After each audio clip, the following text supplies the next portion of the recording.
It's the Real News Network. I'm Sharmini Pires coming to you from Baltimore. The UK government is engaged in a rather acrimonious Brexit negotiation with the European Union. Theresa May, the Prime Minister, has accused the EU of interfering in the UK elections. The European Union is also suggesting that Brexit could cost the UK €100 billion to leave the Union. Further, the ruling Conservative Party of Theresa May is embroiled in a number of scandals regarding alleged expenses and polling irregularities during previous elections. Some 29 of the MPs are involved. On top of all of this, a snap election has been called for the 8th of June. Given all of this chaos, our next guest today believes that Prime Minister May has been getting a rather easy ride from the UK press, while they conversely and collectively pile up on the leader of the opposition, Labour Party's Jeremy Corbyn. And that guest is Sandhu. She is an investigative journalist, editor, and co-founder of Real Media. Cam, it's very good to have you, and welcome to the Real News. Thank you so much for having me on. So, Cam, a few days ago, the Prime Minister publicly accused the EU of interfering in the upcoming UK elections. That's the snap election. Let's have a look. Whoever wins on the 8th of June will face one overriding task: to get the best possible deal for this United Kingdom from Brexit. Britain's negotiating position in Europe has been misrepresented in the continental press. Threats against Britain have been issued by European politicians and officials. All of these acts have been deliberately timed to affect the result of the general election that will take place on the 8th of June. We continue to believe that no deal is better for Britain than a bad deal. But we want a deal. We want a deep and special partnership with the European Union. That whatever our wishes and however reasonable the positions of Europe's other leaders, there are some in Brussels who do not want these talks to succeed. All right, Cam, so what exactly is the Prime Minister referring to here when she accuses the EU officials of trying to interfere in the upcoming UK general elections, how the media is covering it, and what is a deep and a real deal for the UK? What does she mean by that? Well, it's hard to gauge, actually, a lot of those questions. She's kind of been playing a dangerous game in terms of her relationship with the EU, saying that she's going to go for a very, very hard Brexit. Bear in mind, Theresa May, before she was elected, she was actually a part of the Remain campaign.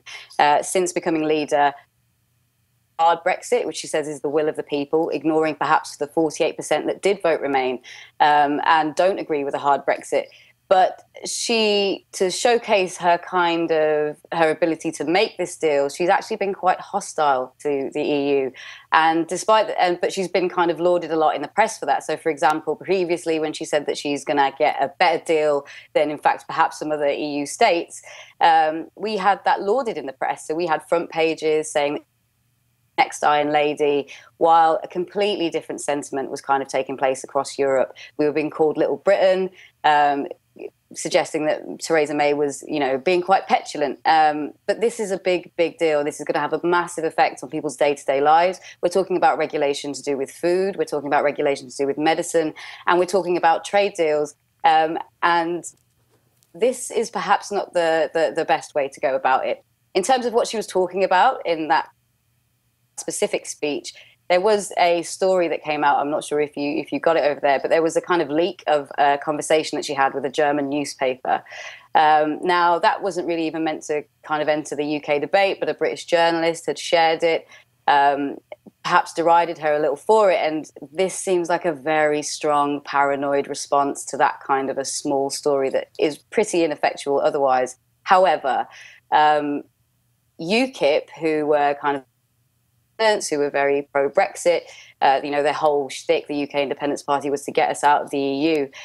She's adopting a lot of their language, which is kind of a hostility towards Europe. The idea that Britain is the victim in this situation, and that we need to show outright hostility, not just to the EU, but to migrants, to foreign workers, which she's also followed suit with in her policies. Right. Now, Cam, there's a lot of repeated talk about getting a good deal for Brexit. What exactly is a good deal? And what is this 100 billion euro bill that Brexit will cost the UK public? And did they even know about it when they were posed with the referendum of Brexit?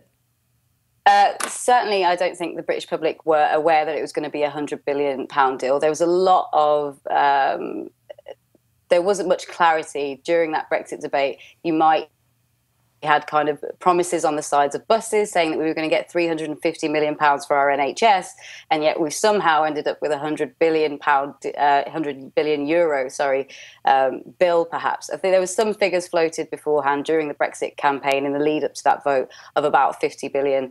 But really, so many of those promises have been rolled back, and some of them within hours of that Brexit vote coming through, that I think a lot of people are really not sure about what's going to happen. And Theresa May hasn't really articulate what's going to happen. She's threatened the EU as some kind of bargaining power by saying that she's going to turn the UK into a tax haven if they don't give her what she wants.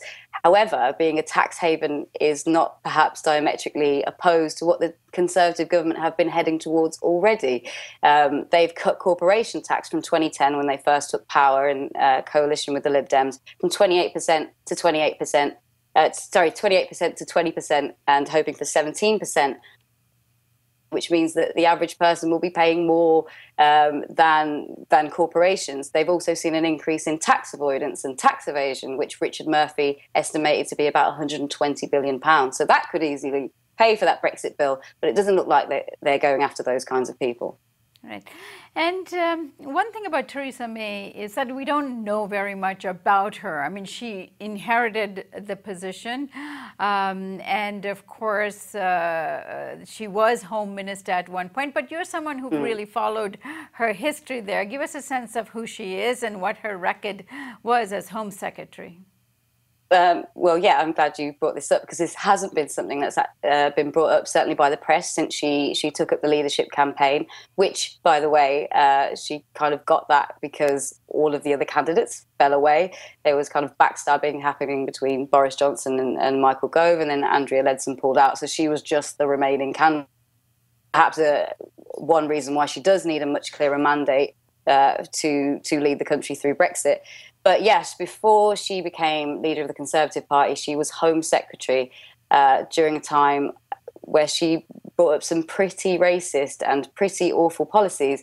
Many people in the UK will remember the Go Home vans. Now, these were vans that were trialled in about 13 boroughs that said go home or face arrest, very kind of hostile language towards migrants, that showed that they hadn't tested whether this would actually have a really good effect. They were thankfully kind of cancelled after a few weeks in the kind of hostility that they received from the public. However, she also tried to protect indefinite detention for detainees, and we had some of the highest rates of detention in Europe. And during an independent review, which only came about as a result of women in these detention centres complaining of abuse. These detention centres are companies like G4S, like Serco, who, by the way, don't pay tax in this country often, are another example of these kinds of tax-avoiding companies. But as a result of that, there was an independent review, and Theresa May tried to protect and exclude indefinite detention from the review to try and keep that kind of right, to keep people locked up without any kind of release date or any criteria around that. She also never accepted any refugees. She had very, very hostile kind of attitudes towards immigration.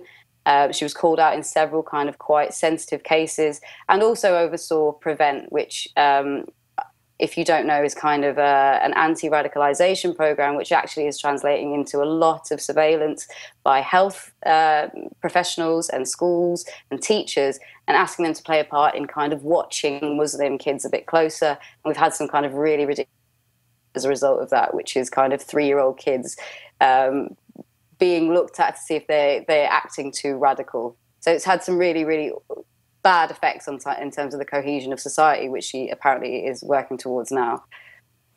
All right, you will be hearing more from Cam in the coming days, as we're going to be continuing to follow the UK elections that are unfolding before us. And Cam, I thank you so much for joining us today and look forward to having you back very soon.